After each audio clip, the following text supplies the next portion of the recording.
Welcome to another deep dive. This time, looks like we're going to be exploring the Islamic concept of the afterlife. Yeah, particularly heaven and hell, as Yeah. described in the Quran. Yeah, and, I have to say, in preparing for this episode, I was just blown away Oh, yeah. by the imagery, the sheer beauty and serenity of paradise, as it's described. It really is something else. It's breathtaking. The Quran it doesn't hold back, when it comes to depicting the wonders of heaven. No, it doesn't. I mean, we're talking lush gardens, rivers of pure water and milk, I know. trees laden with delicious fruits. It's just constant abundance and delight. Those rivers flowing beneath the gardens, I just love that imagery. Oh, yeah. It's so peaceful, so tranquil. And what's really neat is how the Quran engages all of our senses.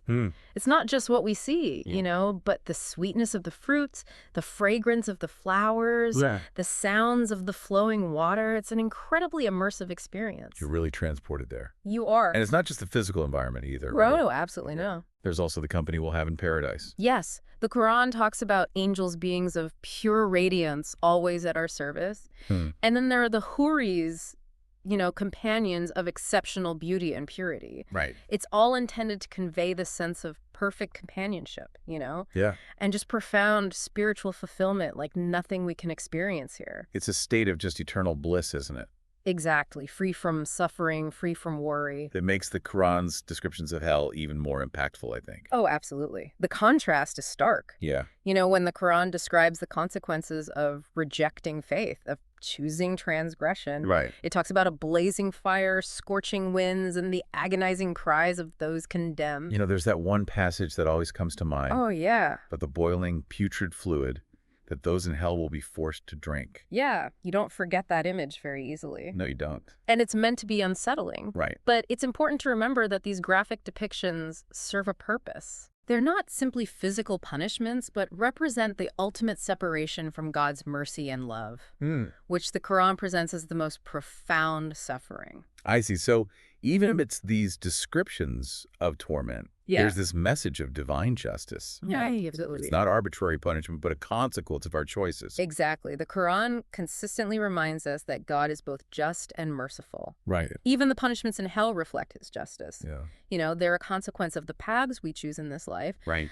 But even in the face of punishment, God's mercy is always present, offering hope and the possibility of redemption. That brings us to the Quran's emphasis on the weighing of deeds on Judgment Day. Yes. It really highlights this concept of personal responsibility, doesn't it? Oh, absolutely. The Quran describes this incredibly vivid scene where our actions, good and bad, are meticulously weighed on this grand scale. Yeah. It's such a powerful metaphor for accountability, reminding us that our choices have real and lasting consequences. And the Quran doesn't just speak in generalities, does it? Yeah.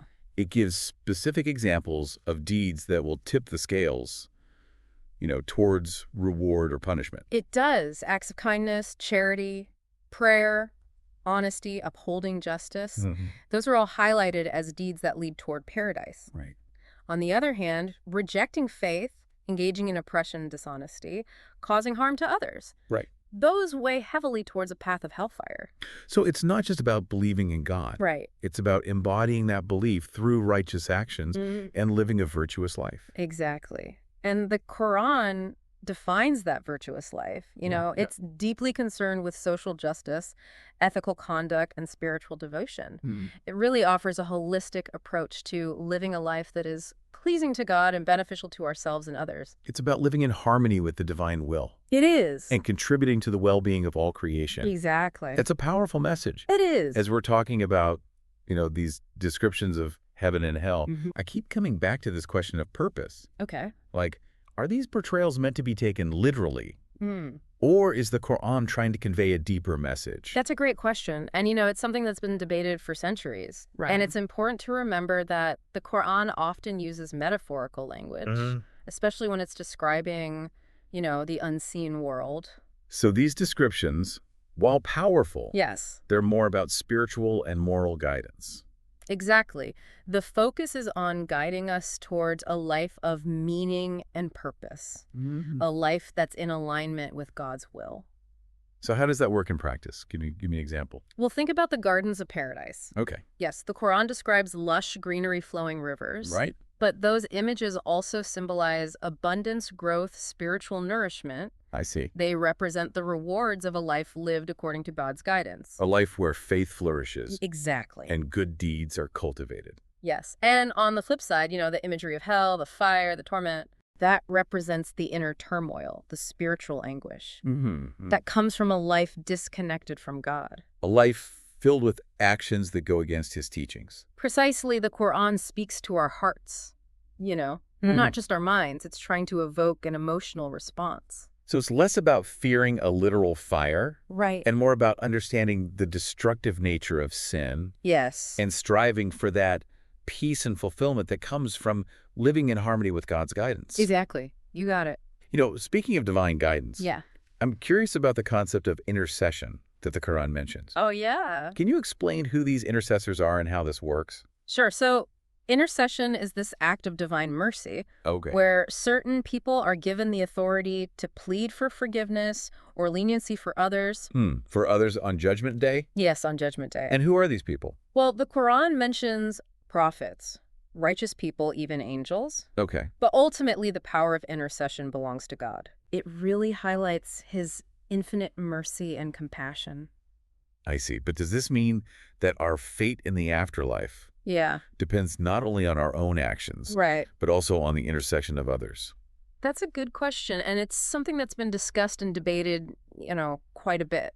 And while intercession is a possibility, it's not something we should rely on or take for granted. Okay. Our focus should be on our own deeds, and striving for righteousness. So it's not a way to escape the consequences of our choices. No, not at all. The Quran is clear that each person is responsible for their own actions. Yeah. Intercession is an act of divine grace, not a way to get around the rules. It emphasizes the importance of aligning our lives with God's teachings and seeking his forgiveness and mercy. It seems like this concept of intercession also highlights the importance of community. Absolutely. Supporting each other, praying for one another.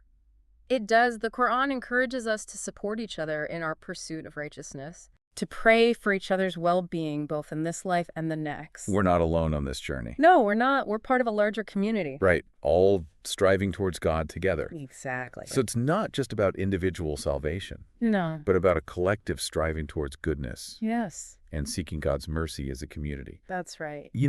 Another concept that stood out to me was the idea that heaven and hell are not static places. All right. But dynamic realities. It's a profound concept. Yeah, that constantly evolve based on our actions. Yeah, the Quran suggests that our experiences in the afterlife aren't fixed. They're constantly evolving, and our placement in heaven or hell reflects our ongoing spiritual state. So even within heaven, there are different levels. That's one interpretation. And we can ascend or descend Yeah. based on our commitment to God and his teachings. Right. It emphasizes that spiritual growth and purification don't end when we die. Our souls continue to evolve, seeking greater closeness to God or experiencing the consequences of turning away from him. It's a powerful reminder that this journey towards the divine, Yes. it's ongoing. It is. It's amazing how the Quran encourages us to see the world around us as signs, It really is. for those who reflect. Yeah, to observe the natural world, the heavens and the earth, to contemplate the universe, as evidence of God's power and wisdom. There's that passage about the stars as lamps adorning the night sky. Oh, yeah. It's beautiful. It's so evocative. So poetic. It makes you really appreciate the vastness and beauty of creation. It really does. And it speaks to the idea that creation itself is a testament to the divine. Right. The Quran uses such rich language Yeah, it does. to describe the beauty and order of the cosmos. It invites us to go beyond just observing, Yeah. to recognize the stars as part of this grand design. Exactly. And that makes me think about our place within God's creation. Yeah. Our responsibility to be stewards of this incredible gift. Absolutely. The Quran emphasizes that we're not just inhabitants of this earth, Right. but caretakers entrusted with its well-being. We have a duty to treat the natural world with respect, Right. to use its resources wisely and sustainably. That feels incredibly relevant today Oh, it does. with all the environmental challenges we face. Yeah, it reminds us that our actions have consequences, not just for ourselves, but for the balance and harmony of the whole ecosystem.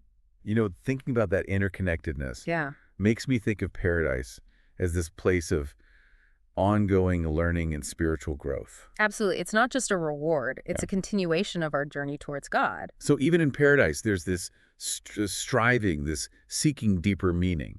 Yes. The Quran offers glimpses of what that might look like. It talks about gardens of bliss. Right. But these gardens aren't just places of physical beauty. Okay. The places where knowledge and wisdom flourish. I like that. Imagine angels sharing their wisdom, veils of the unseen being lifted, and souls just basking in the divine presence. It's a beautiful image. It is. It really underscores that this life is just the beginning. It is. The true adventure awaits in the hereafter. That's right. And what's so inspiring about that is that it offers hope and purpose even amidst the challenges of this life. It does. It reminds us that our pursuit of knowledge, our striving for goodness, our yearning for connection with the divine, it's not in vain. Right. It's an investment in our eternal souls. As we wrap up this deep dive, Yeah. what's one final message you'd like our listener to take away?